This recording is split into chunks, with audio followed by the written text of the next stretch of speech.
Let's start with today's topic and let's see what this topic is all about. Okay, so let us first understand what exactly a mixture and what exactly allegation is.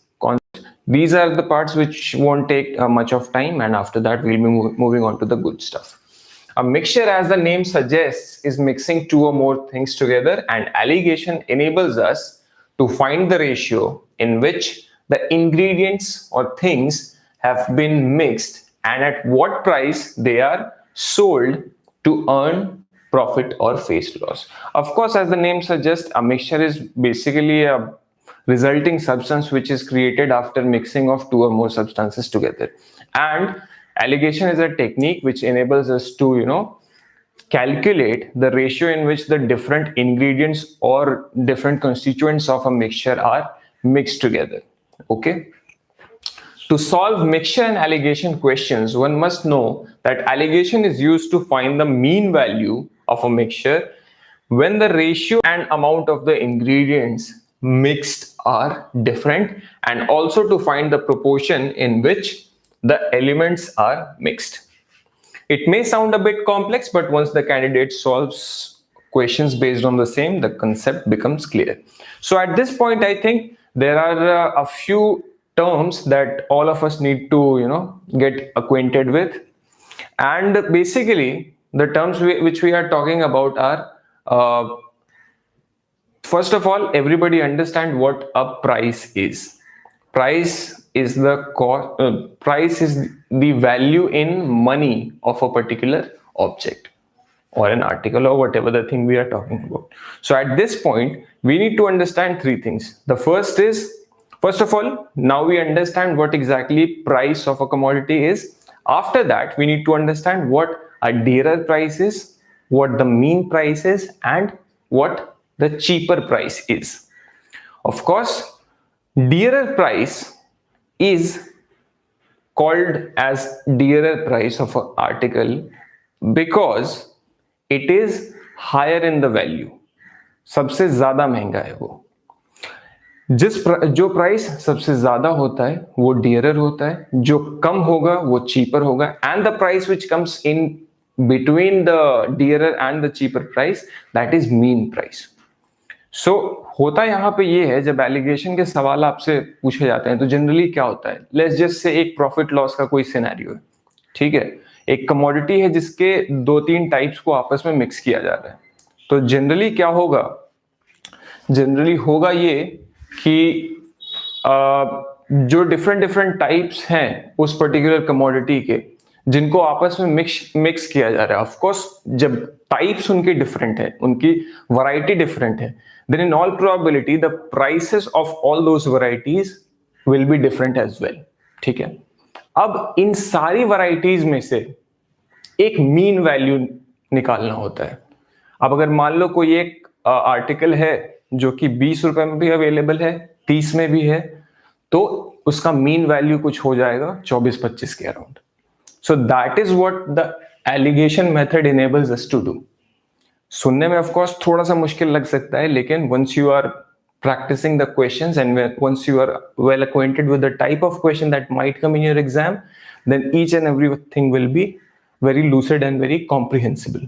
So up till now, if there's any question, you guys can ask me. Also, is everything clear or not? We saw what a mixture is, what allegation enables us to do, and what is dearer price, cheaper price, and what exactly and how do we find the mean price whenever there is a mixture of multiple varieties of a particular article. Let's move on to the next slide. Now on to the formula of mixture and allegation. Okay, to solve any numerical ability question, candidates need to know a set of formulas for each topic which makes solving the questions easier and time saving. This given below are a few formulas which will help candidates with the same and let them solve the mixture and allegation questions more conveniently. The basic formula which is used to find the ratio in which the ingredients are mixed is, So as far as the basic formula is concerned, that is given by quantity of cheaper as an article, the quantity of cheaper article. Whenever we are trying to find the ratio, that is done in terms of quantity, okay, because ratio is basically a comparative function where we compare different magnitudes of the quantity of same nature. Quantity जो है उसको compare हम लोग करते हैं ratio में, और जिस भी चीज की क्वांटिटी है उसका नेचर सेम होता है, ठीक है। तो quantity of cheaper bye quantity of dearer, end of course ये भी हमें पता है कि जो रेशियो होता है, ratio can be written in the form of a fraction, and a fraction can be written in a form of a ratio, क्योंकि फ्रैक्शन में भी तो यही चीज होता है ना, कंपेरेटिव फंक्शन का काम हो रहा होता है, कंपेयर कर रहे होते हैं आप कि डिनोमिनेटर में कुछ है, न्यूमरेटर में कुछ है, एक पर्टिकुलर नंबर है, उसको हम कंपैरेटिवली एक कंपैरेटिव तरीके से डिनोमिनेटर और न्यूमरेटर के टर्म्स में लिख रहे हैं। Hence here quantity of cheaper divide by quantity of dearer is equal to CP of dearer as in cost price of the dearer minus mean price divided by mean price minus CP of cheaper। तो जैसा कि इससे पहले हम बता रहे थे ना कि आपको तीन चीजें समझनी होगी, डियरर प्राइस, मीन प्राइस और चीपर प्राइस। डियरर प्राइस जो कि हमारे सिचुएशन में या हमारे क्वेश्चन में जो कि हाईएस्ट प्राइस मेंशन्ड है, चीपर प्राइस जो कि लोएस्ट मेंशन्ड है, and mean price of course जो कि बीच में आता है कहीं। तो मीन प्राइस हमेशा चीपर से बड़ा होगा, एंड जो डियरर प्राइस है वो मीन प्राइस से बड़ा होगा। Hence this expression CP of dearer, इसमें से हम लोग मीन प्राइस को माइनस करते हैं और मीन प्राइस में से सीपी ऑफ चीपर को माइनस करते हैं। समझ रहे हो सबके सब? और इसी को अगर डायग्राम के फॉर्म में आपको दिखाना है, एक डायग्रामेटिक रिप्रेजेंटेशन अगर करने की बात आती है, तो इस सेम एक्सप्रेशन को हम लोग इस तरीके से लिख सकते हैं। It is also called the rule of alligation and can be represented as mean price is the centre of attraction here and it will remain in the centre, ठीक है। CP of cheaper quantity and mean price, then the subsequent function will be subtraction of cheaper quantity from mean price. This side, cheaper of dearer quantity is given, mean price is again in the center of attraction, and the resultant part will be CP of dearer quantity minus mean price. CP of, यहां पर cheaper लिखा हुआ है, गलती है, ये गलत किया हुआ है, सीपी ऑफ चीपर क्वांटिटी नहीं होगा, सीपी ऑफ डियरर क्वांटिटी, और इसमें से मीन प्राइस माइनस हो रहा है। तो ये जो पूरा पीछे वाला एक्सप्रेशन था हमारा, CP of dearer minus mean price minus CP of cheaper, as in ये जो कनेक्टिंग लिंक एक तरीके से मीन प्राइस को बना दिया गया है और सेम फंक्शन किया जा रहा है, और जो रिजल्टेंट आएगा, जो रिजल्टेंट क्वांटिटी आएगी, वो हमारी रेशियो होगी। और यही काम है एलिगेशन का।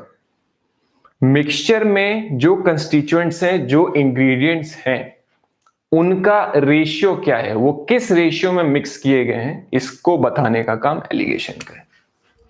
Mean price minus CP of cheaper quantity, CP of dearer quantity minus mean price, dearer quantity minus mean price. समझ पा रहे हो सबके सब? हमारा मोटिव क्या है, एलिगेशन से हम लोग करना क्या चाह रहे हैं, तो बहुत आसानी हो जाएगी। Anybody with any problems? Before I move on to the next slide, please give me some responses. Are we on the same page here? Okay, so the formula and the repetition of it. एक बार फिर से सब लोग यहाँ पे देख लो, जिनको नहीं समझ में आया वो लोग देख ले प्लीज। देखो, तो जैसा कि हमने पहले भी अभी बताया था कि एलिगेशन में काम क्या करते हैं हम लोग, बेसिक काम ये करते हैं कि मिक्सचर क्या है हमारा, मिक्सचर दो या दो से ज्यादा इंग्रेडिएंट्स का को अगर हम लोग मिक्स कर देते हैं तो वो एक मिक्सचर बन गया, ठीक है। अब ऑफ कोर्स अगर एक मिक्सचर है तो उसमें इंग्रेडिएंट्स होंगे, उसमें कंस्टिट्यूएंट पार्टिकल्स होंगे, ठीक है। अब एलिगेशन का काम ये है, ये बताना है कि जो पार्टिकल्स या जो कंस्टिट्यूएंट्स एक मिक्सचर में मिक्स किए गए हैं वो किस रेशियो में मिक्स किए गए हैं। अगर आपको रेशियो निकालने के लिए बोला जाता है तब हम लोग एलिगेशन का हेल्प लेते हैं। एलिगेशन यहां पे आप लोग देखोगे क्वांटिटी ऑफ चीपर वो article divided by quantity of dearer. इससे रेशियो पता चल रहा है कि किस रेशियो में चीपर की क्वांटिटी है और किस रेशियो में डियरर की क्वांटिटी है। Is equal to CP of dearer minus mean price. CP of dearer as in जो कॉस्ट प्राइस है महंगे आर्टिकल का, वो हमेशा बड़ा होगा मीन प्राइस से, और मीन प्राइस हमेशा बड़ा होगा चीपर प्राइस से। So CP of dearer minus mean price divide by mean price minus CP of cheaper, बस इतना समझ लेना है।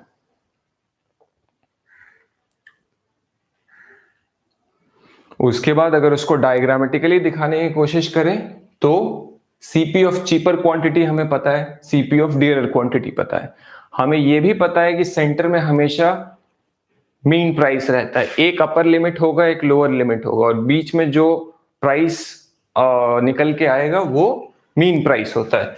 सो हम लोग क्या करते हैं, मीन प्राइस में से चीपर प्राइस को माइनस करते हैं और सीपी ऑफ डियरर को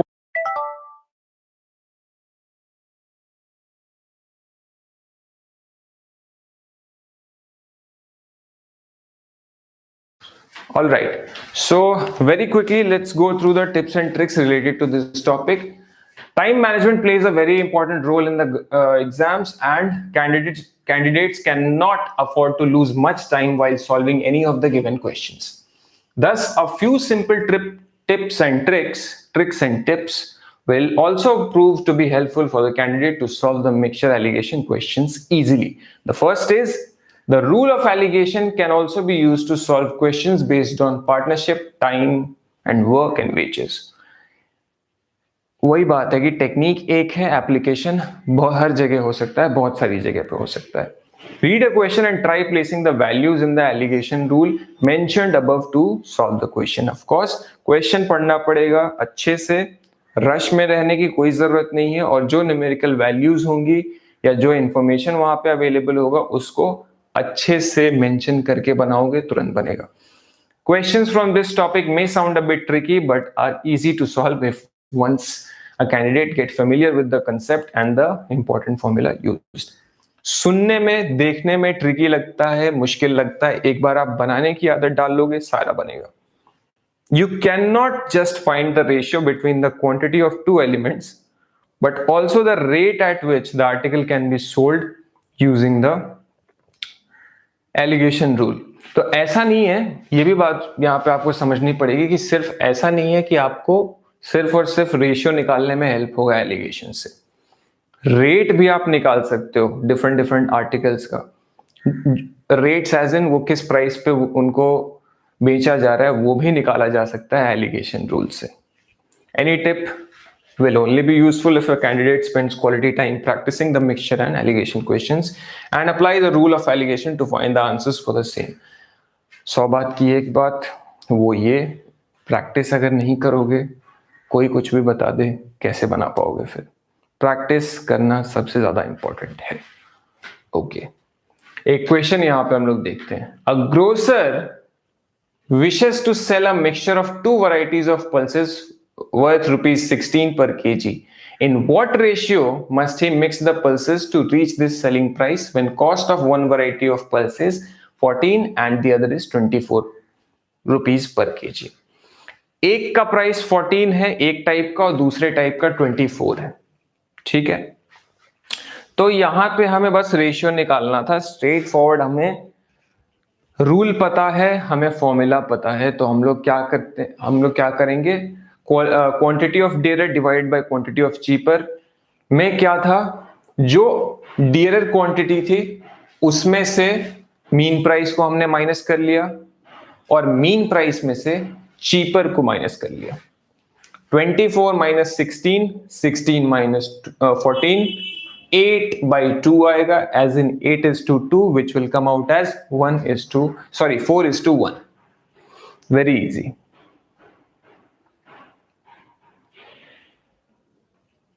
Next, cost of two types of pulses is 15 rupees and 20 rupees per kg respectively. If both the pulses are mixed together in the ratio 2:3, then what should be the price of mixed variety of pulses per kg? अब यहां पे दो types of pulses हैं, again एक 15 rupees per KG है, एक 20 rupees per KG है। दोनों के दोनों पल्सेस को 2:3 के रेशियो में मिक्स किया गया है। तो अब हमारे से ये पूछा जा रहा है कि जो रिजल्टेंट होगा वो कितने रुपए का बनने वाला है पर KG. What should be the price of mixed variety of pulses पर केजी? तो क्या करा हमने, हमें नहीं पता है तो हम लोगों ने x मान लिया उस प्राइस को। अब एलिगेशन रूल में क्या था, quantity of cheaper divided by quantity of dearer. तो यहाँ पे रेशियो हमें ऑलरेडी पता है ना, चीपर का हमें पता है कितना 2 और डियरर का पता है 3। सो 2:3 या 2/3 will be equal to 20 minus x divided by x minus 15। या फिर अगर उसको रेशियो के फॉर्म में रखना है तो 2:3 will be equal to 20 minus x is to x minus 15, क्योंकि ये जो x है ये कहीं ना कहीं बीच का वैल्यू है, जो अपर लिमिट और लोअर लिमिट है उसके बीच का वैल्यू है। ठीक है, 20 डियरर प्राइस थी हमारे पास, तो 20 में से हमने क्या करा, 20 में से हमने मीन प्राइस को माइनस कर लिया जिसको x मान रखे थे, x में से चीपर क्वांटिटी को माइनस कर लिया जो कि है x। यहां पे एक वेरिएबल है आपके पास एक इक्वेशन है, x के लिए सॉल्व कर लोगे 18 आपका आंसर आ जाएगा।